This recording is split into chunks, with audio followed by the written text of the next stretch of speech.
வணக்கம்.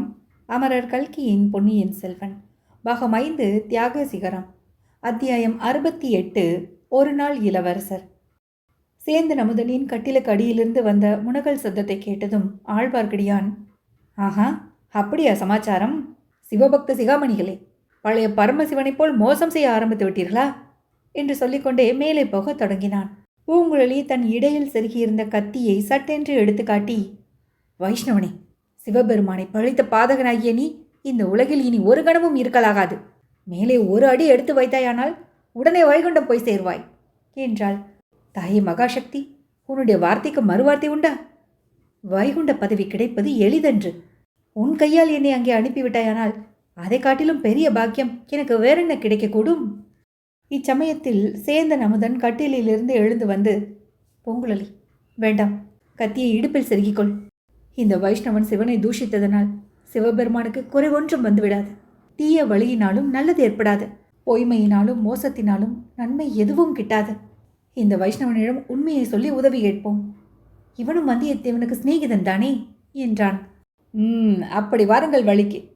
கபட நாடக சூத்திரதாரியான கிருஷ்ண பரமாத்மாவின் அடியாருக்கு அடியேனை கேவலம் சிவபக்தர்களால் ஏமாற்ற முடியுமா? கருணாமூர்த்தியான ஸ்ரீமன் நாராயணனை சரணாகதி அடைந்தால் அவர் நிச்சயம் காப்பாற்றி அருளுவார். ஆதி மூலமே என்று கதறிய கஜேந்திரனை முதலை வாயிலிருந்து காப்பாற்றிய பெருமான் அல்லவோ எங்கள் திருமால்.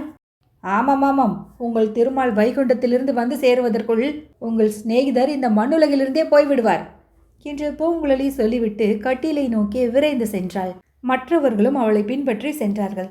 கட்டிலின் கீழே துணி குவியலினால் மறைக்கப்பட்டு கிடந்த வந்தியத்தேவனை தூக்கி கட்டிலின் மேலே கிடத்தினார்கள். வந்தியத்தேவன் நினைவற்ற நிலையில் இருந்தான். எனினும் அவ்வப்போது வேதனை குரலில் முணக்கிக் கொண்டிருந்தான். அதனாலேயே அவன் உடலில் உயிர் இருக்கிறது என்று அறிந்து கொள்ளக்கூடியதாக இருந்தது. வாணியம்மை மூலிகைகளை வேக வைத்து மஞ்சள் பொடி சேர்த்து காயத்தில் வைத்து கட்டுவதற்காக கொண்டு வந்தாள். ஆழ்வார்க்கடியானும் சேந்தன் அமுதனும் வந்தியத்தேவனுடைய கை கால்களை இறுக்கி பிடித்து கொண்டார்கள். பூங்குழலியும் வாணியம்மையும் அவனுடைய காயத்தில் வேக வைத்த மூலிகைகளை சுட சுட வைத்து துணியை போட்டு கட்டினார்கள். அப்போது ஏற்பட்ட வேதனையினால் வந்தியத்தேவன் கண் விழித்தான். எதிரில் ஆழ்வார்க்கடியானை பார்த்ததும், வைஷ்ணவனே, இப்படி வஞ்சம் செய்து விட்டாயே! இங்கே என்னை வர சொல்லிவிட்டு பின்னோடு என்னை கொல்வதற்கு ஆள் அனுப்பிவிட்டாயா என்று குளறிவிட்டு மறுபடியும் நினைவிழந்தான். ஆழ்வார்க்கடியான் முகத்தில் மனசங்கடத்தின் அறிகுறி தென்பட்டது. அரை நினைவான நிலையில் வந்தியத்தேவன் கூறிய வார்த்தைகள் சேந்தன் அமுதன், பூங்குழலி இவர்களுக்கு தன்னை பற்றி மறுபடியும் ஐயத்தை உண்டாக்கி இருக்கும் என்றெண்ணி அவர்கள் முகத்தை பார்த்தான்.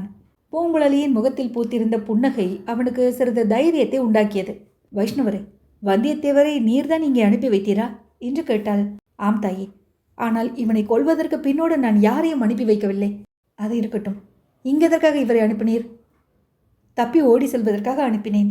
இந்த நந்தவனத்துக்கு பக்கத்தில் அவனுக்காகவும் அவன் நண்பனுக்காகவும் 2 குதிரைகளும் தயாராக வைத்திருந்தேன். பின்னே அவர் தப்பி ஓடவில்லை என்று எப்படி தெரிந்தது? இக்குடிசையில் இருப்பதை எப்படி அறிந்தீர்? அவனுக்காக நான் விட்டிருந்த குதிரையில் வேறொருவர் ஏறிக்கொண்டு போவதை பார்த்தேன். அதனாலேதான் சந்தேகம் உண்டானது. திருமால் ஒன்று நினைக்க சிவன் வேறொன்று நினைத்து விட்டார். இதென்ன புதிர்த்தாயி? இவன் எப்படி காயமடைந்தான்? வைஷ்ணவரே, நீர் என்ன உத்தேசத்துடன் இவரை இங்கே அனுப்பினீரோ தெரியாது. ஆனால் இவர் சரியான சமயத்துக்கு இங்கே வந்து நான் கல்யாணம் செய்து கொள்வதற்குள் கைம்பெண் ஆகாமல் காப்பாற்றினார். இவ்வாறு பூங்குழலி சொல்லிக் கொண்டிருக்கும் போதே ஆழ்வார்க்கடியான், சேந்தன் அமுதன் இருவரும் என்ன என்ன என்ன என்று அதிசயத்துடன் கேட்டார்கள். பூங்குழலி அமுதன் பக்கம் திரும்பி, ஆமாம், உங்களிடம் கூட நான் சொல்லவில்லை. வெளியில் ஒருவன் நின்று ஈட்டியினால் தங்களை குத்துவதற்காகத்தான் கூறி பார்த்தான். அப்போது இவர் வந்து குறுக்கிட்டு ஈட்டியை தான் ஏற்றுக்கொண்டு தங்களை காப்பாற்றினார் என்றாள். சேந்தன் அமுதன் கண்களில் நீர் ததும்பியது. ஐயோ, எனக்காகவா என் நண்பர் இந்த ஆபத்துக்குள்ளானார்? அதனால் என்ன, தாங்கள் இவரை தப்பு வைப்பதற்காக எவ்வளவு ஆபத்துக்குள்ளாகி இருக்கிறீர்கள் என்றாள் பூங்குழலி. அம்மணி, இந்த உலகத்தில் ஒருவர் செய்த உதவிக்கு உடனே பதில் உதவி செய்வதென்பது மிக அபூர்வமானது. நல்லது செய்தவர்களுக்கு கெடுதல் செய்யாமல் இருந்தாலே பெரிய காரியம். வந்தியத்தேவன் இங்கு சரியான சமயத்துக்கு வந்து சேந்தன் அமுதனை காப்பாற்றியது அதிசயமான காரியம்தான். ஆனால் கல்யாணத்தை பற்றி ஏதோ சொன்னீர்களே, அதென்ன? கைம்பெண்ணாகாமல் காப்பாற்றியதாகவும் சொன்னீர்களே. ஆம் வைஷ்ணவரே, சிறிது நேரத்திற்கு முன்னாலேதான் நானும் இவரும் மனம் செய்து கொள்வதென்று முடிவு செய்தோம். செம்பியன் மாதேவியின் ஆசையையும் பெற்றோம். பெரிய பிராட்டி திரும்பி சென்று கால் நாளிகைக்குள் இவர் மேலே ஈட்டி பாய்வதற்கு இருந்தது. என்னால் கூட அதை தடுத்திருக்க முடியாது. அதனால் இவர் உயிருக்கு ஆபத்து வந்திருந்தால் என் கதி என்ன? கல்யாணம் ஆவதற்கு முன்பே கைம்பெண் ஆகிவிடுவேன் அல்லவா? கருணாமூர்த்தியான திருமாலின் அருளினால் அப்படி ஒன்றும் நேராது. செம்பியன் மாதேவியின் ஆசையும் வீண் போகாது. தாங்கள் இந்த உத்தம புருஷரை மணந்து நெடுங்காலம் இனிது வாழ்ந்திருப்பீர்கள். ஆனால் இந்த பரம சாதுவான பிள்ளையை ஈட்டியால் குத்திக் கொள்ள முயன்ற பாதகன் யாரா இருக்கும்? அவனை தாங்கள் பார்த்தீர்களா? அடையாளம் ஏதேனும் தெரிந்ததா? பார்க்காமல் என்ன, தெரியாமல் என்ன, அந்த வைத்தியர் மகனாகிய பினாகபாணி எனும் சண்டாளன்தான். என் அத்தை மந்தாகினியை கோடிக்கரையிலிருந்து அக்கிரமமாக பிடித்து கொண்டு வந்து கொலைகாரனுக்கு பலியாக செய்தவன்தான். சோழ ராஜ்யத்தில் இப்படியெல்லாம் அக்கிரமங்கள் நடக்கின்றன. இதென்ன அக்கிரமத்தை கண்டுவிட்டீர்கள்? இதைவிட 1000 மடங்கு நடக்கப் போகிறது. சோழ நாட்டில் இன்றிரவு அராஜகம் ஆரம்பமாகப் போகிறது. சிற்றரசர்களுக்குள் பெரும் சண்டை மூளப்போகிறது. நாடெங்கும் மக்கள் ஒருவரோடொருவர் சண்டையிட்டுக் கொண்டு மடியப் போகிறார்கள். ஸ்ரீமன் நாராயணமூர்த்தியின் அருளினால் ஒரு பெரிய அற்புதம் நடந்தாலன்றி இந்த நாட்டுக்கு வரப்போகும் விபத்துகளை தடுக்க முடியாது என்றான் ஆழ்வார்க்கடியான். வைஷ்ணவரே, இதென்ன இப்படி சாபம் கொடுப்பது போல் பேசுகிறீர்கள்? சோழ நாடு செழிப்படைய ஆசைக்குரலாகாதா என்றான் அமுதன். நாடு எப்படியாவது போகட்டும், நாங்கள் கோடிக்கரைக்கு போய்விடுகிறோம் என்றாள் பூங்குழலி. நாம் போய்விடலாம். என் உயிரை காப்பாற்றிய இந்த உத்தம நண்பனை என்ன செய்வது என்று சேந்தன் அமுதன் கேட்டான். இவனை உங்களால் எப்படியும் காப்பாற்ற முடியாது. இங்கேயே நீங்கள் இருந்தாலும் பயனில்லை. சிறையிலிருந்து தப்பி ஓடியவர்களை பிடிப்பதற்கு இப்போதே நாலா பக்கமும் சேவகர்கள் தேடி அலைகிறார்கள். விரைவில் இங்கேயும் வருவார்கள்.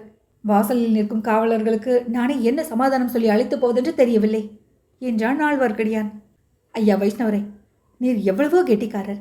முதன் மந்திரி அனிருத்தருக்கே யோசனை சொல்லக்கூடியவர். கொலைகாரனால் படுகாயம் பட்டிருக்கும் இந்த வானர்குல வீரரை காப்பாற்ற ஒரு யோசனை சொன்னால் உமக்கு புண்ணியம் உண்டு. நாங்கள் இருவரும் என்றென்றைக்கும் உமக்கு நன்றி கடன் பட்டிருப்போம். தேவி, அது அவ்வளவு சுலபம் அன்று. ஐயா, நிமிடத்துக்கு நிமிடம் எனக்கு மரியாதை அதிகரித்து கொண்டே வருகிறதே. நேற்று வரை என்னை ஓடக்காரி என்று அழைத்தீர். சற்று முன்னால் அம்மணி என்றீர். இப்போது தேவி என்று அழைக்கிறீர். இன்னும் சற்று போனால் இளவரசி என்று அழைத்து விடுவீர் போலிருக்கிறதே. ஆம் இளவரசி, இதோ நினைவற்று கிடக்கும் இந்த வீர வாலிபனை காப்பாற்ற வேண்டுமானால் அதற்கு ஒரே ஒரு வழிதான் இருக்கிறது. தங்களை மணந்து கொள்ளப் போகும் இந்த பாக்கியசாலி ஒரு நாளைக்கு இளவரசராக வேண்டும். அவர் இளவரசர் என்றால் தாங்களும் இளவரசி தானே? வைஷ்ணவரே, இதென்ன பரிகாசம்? நானாவது ஒரு நாள் இளவரசனாக இருப்பதாவது எதற்காக என்று கேட்டான் அமுதன். என் ஒருவனுக்கு மட்டும் தெரிந்த ரகசியத்தை இப்போது உங்கள் இருவருக்கும் சொல்லப் போகிறேன். கேளுங்கள்.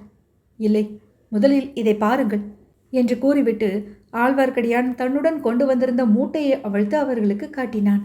மதுராந்தகர் அணிந்திருந்த கிரீடமும் முத்து மாலைகளும் வாகு வளியங்களும் ஜாவியாலியமாக ஜொலித்தன. ஆஹா, இவை இளவரசர் மதுராந்தகர் தரித்திருந்தவை அல்லவா? சற்று முன்பு இங்கேயே நாங்கள் பார்த்தோமே என்றான் அமுதன்.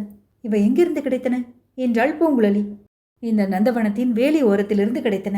இன்னும் நான் சொல்ல வந்த ரகசியத்தையும் கேளுங்கள். வடவாற்றங்கரையோடு நான் வந்து கொண்டிருந்த போது 2 குதிரைகளின் மீது 2 பேர் விரைவாக போய்க் கொண்டிருந்ததை கண்டேன். அவை நான் வந்தியத்தேவனுக்காகவும் இவனுடன் சிறையிலிருந்து தப்பிய பைத்தியக்காரனுக்காகவும் இங்கே விட்டுவிட்டு போன குதிரைகள். அந்த பைத்தியக்காரனை தங்களுக்கு கூட தெரியுமே? ஆம், தெரியும். பாண்டிய வம்சத்து மணிமகுடத்தையும் இரத்தினஹாரத்தையும் பற்றி யாரை பார்த்தாலும் உளறி கொண்டிருந்தான். அவனேதான். வடவாற்றங்கரையோடு அதிவேகமாக சென்ற குதிரைகளில் ஒன்றின் மீது அந்த பைத்தியக்காரன் இருந்தான். இன்னொரு குதிரை மேலிருந்தவர் இளவரசர் மதுராந்தகர் போல தோன்றியது. எங்கு வந்த பிறகு அது நிச்சயமானது. இதென்ன விந்தை? மதுராந்தகர் எதற்காக தமது ஆபரணங்களை கலற்றி எறிந்துவிட்டு ஓட வேண்டும்? அதுதான் எனக்கும் தெரியவில்லை. முதன் மந்திரியிடம் சொல்லி ஓடியவர்களை தொடர்வதற்கு ஆட்கள் அனுப்பப் போகிறேன். ஆனால் அதற்குள்ளே இங்கு பெரிய விபரீதங்கள் நடந்துவிடும் என்று அஞ்சுகிறேன். என்ன விபரீதம் நடந்துவிடும்? பழுவேட்டரையர்களும் அவர்களுடைய கட்சியை சேர்ந்த சிற்றரசர்களும் இதோ தஞ்சை கோட்டை வாசலை அணுகி கொண்டிருக்கிறார்கள். கொடும்பாளூர் வேளாரும் முதன் மந்திரியும் மலையமானும் அவர்களை வரவேற்க கோட்டை வாசலில் காத்து கொண்டிருக்கிறார்கள். ராஜ்ய உரிமை பற்றி சமாதானமாக பேசி முடிவு செய்ய வேண்டும் என்பது சக்கரவர்த்தியின் விருப்பம், கட்டளை. ஆனால் பழுவேட்டரையர்கள் சமாதான பேச்சு தொடங்குவதற்கு முன்பே மதுராந்தகர் எங்கே என்று கேட்பார்கள். அவரை காணோம் என்றதும் கொடும்பாளூர் வேளார் மீது பாய்வார்கள். சேனாதிபதி தான் பொன்னியின் செல்வருக்கு பட்டத்தை நிச்சயம் செய்து கொள்வதற்காக மதுராந்தகரை கொன்று விட்டார் என்பார்கள். பெரிய வேளார் அதற்கு மறுப்பு சொன்னாலும் அவரால் நிரூபிக்க முடியாது. உடனே பயங்கரமான உள்நாட்டு யுத்தம் ஏற்படும். சோழ நாடு விரைவில் சீர்குலையும். அதற்குள்ளே நாம் இங்கிருந்து புறப்பட்டு விடுவோம். தேவி, அது முடியாத காரியம். பின்ன என்ன சொல்கிறீர்? இந்த கிரீடத்தையும் ஆபரணங்களையும் சற்று நேரம் சேந்தன் அமுதன் அணிந்து கொள்ளட்டும். பொன்னியின் செல்வரை ஏற்றி கொண்டு வந்த யானையை நான் அழைத்து கொண்டு வருகிறேன். அதில் இவர் ஏறிக்கொள்ளட்டும். என்னுடைய ஆட்களை மதுராந்தகர் வாழ்க என்று கோஷித்துக் கொண்டு யானைக்கு முன்னும் பின்னும் போக சொல்கிறேன். மதுராந்தகர் ஏறி வந்த பல்லக்கும் அருகில் இருக்கிறது. அதில் வந்தியத்தேவனை போட்டு திரையை விட்டு விடுவோம். தேவி, தாங்கள் பல்லக்கின் பக்கமாக நடந்து வாருங்கள். மற்றதையெல்லாம் என்னிடம் விட்டுவிடுங்கள் என்றான் ஆழ்வார்க்கடியான். இதென்ன பைத்தியக்காரத்தனமான யோசனை என்றான் சேந்தன் அமுதன். இவர் கிரீடத்தை வைத்துக்கொண்டால் அடையாளம் தெரியாமல் போய்விடுமா என்றாள் பூங்குழலி. ராத்திரி வேளையில் யானை மேல் உட்கார்ந்திருப்பவரை யார் அடையாளம் கண்டுபிடிக்க முடியும்? சந்தேகம் ஏற்பட்டால் அளவோ கூர்ந்து பார்க்கப் போகிறார்கள். உங்களுடனேயே நானும் வரப்போகிறேன். உங்கள் எல்லோரையும் கோட்டைக்குள் முதன் மந்திரியின் வீட்டில் பத்திரமாக கொண்டு போய் சேர்ப்பது என் பொறுப்பு. இந்த வானர்குல வீரனை காப்பாற்றுவதற்கு வேறு வழி ஒன்றுமில்லை. இன்னும் சிறிது நேரம் விவாதம் செய்த பிறகு சேந்தன் அமுதனும் பூங்குழலியும் ஆழ்வார்க்கடியானுடைய யோசனைக்கு இணங்கினார்கள். அத்தியாயம் 68 நிறைவுற்றது.